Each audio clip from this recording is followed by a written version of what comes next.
شروع اللہ کا نام لے کر جو بڑا مہربان نہایت رحم والا ہے۔ الف لام میم، یہ حکمت کی بھری ہوئی کتاب کی آیتیں ہیں، نیکوکاروں کے لیے ہدایت اور رحمت، وہ جو نماز کی پابندی کرتے اور زکات دیتے ہیں، اور وہی ہیں جو آخرت کا یقین رکھتے ہیں، یہی اپنے پروردگار کی طرف سے ہدایت پر ہیں اور یہی کامیاب ہیں۔ اور لوگوں میں بعض ایسا ہے جو بےہودہ حکایتیں خریدتا ہے تاکہ لوگوں کو بے سمجھے اللہ کے راستے سے گمراہ کرے اور اس سے ہنسی کرے، یہی لوگ ہیں جن کو ذلیل کرنے والا عذاب ہوگا۔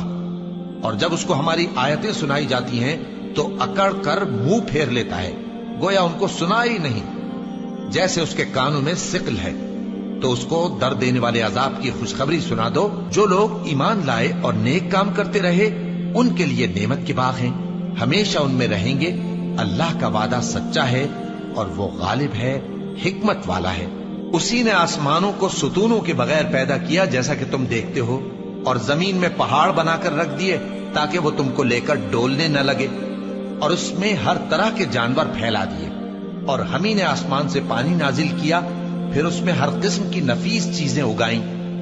یہ تو اللہ کی تخلیق ہے۔ اب مجھے دکھاؤ کہ اللہ کے سوا جو ہستیاں ہیں انہوں نے کیا پیدا کیا ہے۔ حقیقت یہ ہے کہ یہ ظالم کھلی گمراہی میں ہے۔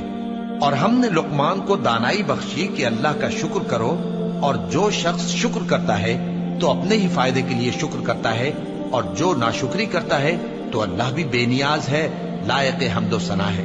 اور اس وقت کو یاد کرو جب لقمان نے اپنے بیٹے کو نصیحت کرتے ہوئے کہا کہ بیٹا، اللہ کے ساتھ شرک نہ کرنا، شرک تو بڑا بھاری ظلم ہے۔ اور ہم نے انسان کو، جسے اس کی ماں تکلیف پر تکلیف سہ کر پیٹ میں اٹھائے رکھتی ہے، پھر اس کو دودھ پلاتی ہے، اور آخر کار 2 برس میں اس کا دودھ چھڑانا ہوتا ہے، میں نے تاکید کی ہے کہ میرا بھی شکر کرتا رہے اور اپنے ماں باپ کا بھی، کہ تم کو میری ہی طرف لوٹ کر آنا ہے۔ اور اگر وہ دونوں تجھ پر زور ڈالیں کہ تو میرے ساتھ کسی ایسی چیز کو شریک کرے جس کا تجھے کچھ بھی علم نہیں، تو ان کا کہا نہ ماننا۔ ہاں، دنیا کے کاموں میں ان کا اچھی طرح ساتھ دینا، اور جو شخص میری طرف رجوع لائے اس کے راستے پر چلنا۔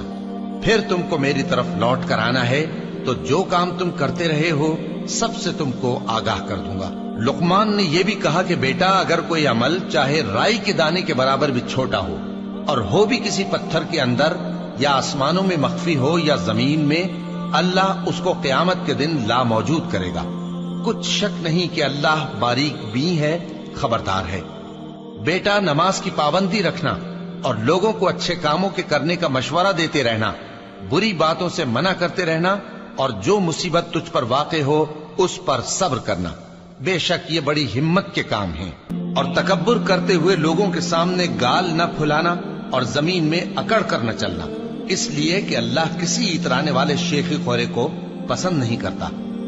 اور اپنی چال میں اعتدال کیے رہنا، اور بولتے وقت ذرا آواز نیچی رکھنا، کیونکہ بہت اونچی آواز گدھوں کی سی ہے، اور کچھ شک نہیں کہ سب سے بری آواز گدھوں کی ہوتی ہے۔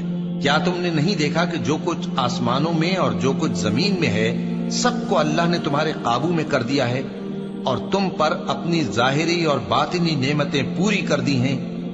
اور بعض لوگ ایسے ہیں کہ اللہ کے بارے میں جھگڑتے ہیں، نہ علم رکھتے ہیں اور نہ ہدایت اور نہ کتاب روشن۔ اور جب ان سے کہا جاتا ہے کہ جو کتاب اللہ نے نازل فرمائی ہے اس کی پیروی کرو، تو کہتے ہیں کہ ہم تو اسی کی پیروی کریں گے جس پر ہم نے اپنے باپ دادوں کو پایا۔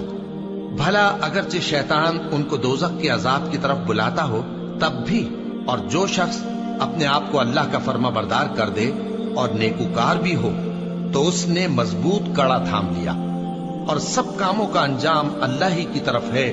اور جو کفر کرے تو اس کا کفر تمہیں غمناک نہ کر دے۔ ان کو ہماری طرف لوٹ کر آنا ہے، پھر جو کام وہ کیا کرتے تھے ہم ان کو جتا دیں گے۔ بے شک اللہ دلوں کی باتوں سے بھی واقف ہے۔ ہم ان کو تھوڑا سا فائدہ پہنچائیں گے، پھر عذاب شدید کی طرف مجبور کر کے لے جائیں گے۔